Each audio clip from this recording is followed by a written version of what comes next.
This is the Blackmagic Ursa Mini Pro 12K, an 80 megapixel cinema camera.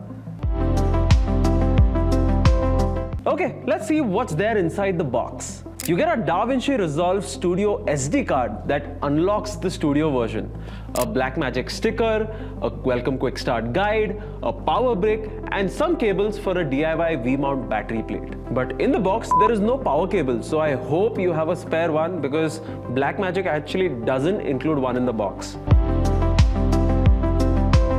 And here is the star of the show, the Blackmagic Ursa Mini Pro 12K's body. This actually looks like a beast, no?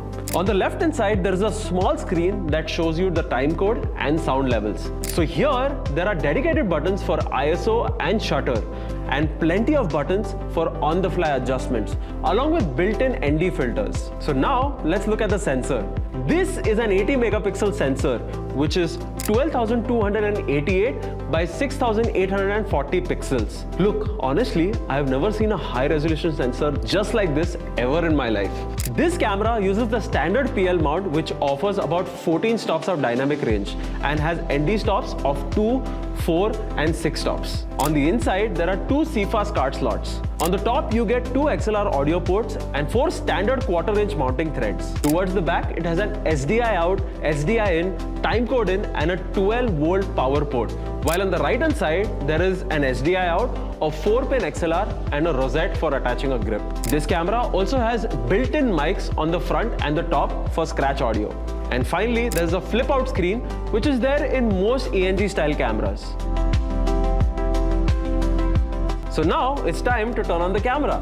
So the UI of the camera looks the same as all other Blackmagic cameras. So this particular camera only records in Blackmagic RAW, a compressed RAW format with options like 5:1, 8:1, 12:1 and 18:1 compression ratio. This camera can shoot up to 12K at 60 frames per second, 8K at 120 frames per second, and finally 4K with a Super 16 crop at 240 FPS. But you might have that question, why shoot in 12K when YouTube only doesn't play 12K?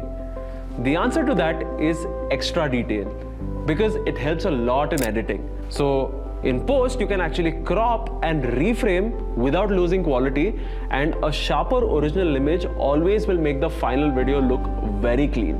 This camera actually follows an ENG style layout. You may ask, what is ENG? ENG is basically electronic news gathering camera, which was originally designed for television news camera operators. This was mainly built for quick use in tough conditions. So this camera roughly costs around 8.5 lakhs, which in this segment is actually very great. The closest competitors of this camera are the Sony FX6, which is a full-frame camera, and Canon's C300 Mark III. Now let's go ahead and compare the Blackmagic Ursa Mini Pro 12K with the Blackmagic Pocket Cinema 4K. When I look at this footage, there is actually a lot of difference. So now for editing, I need to go buy some extra GPUs because this will not work on my GTX 1080 card. But this is a conversation for a different video. So that's it for this video. Thank you guys for watching this. Don't forget to subscribe, and I will see you guys in the next one. Bye.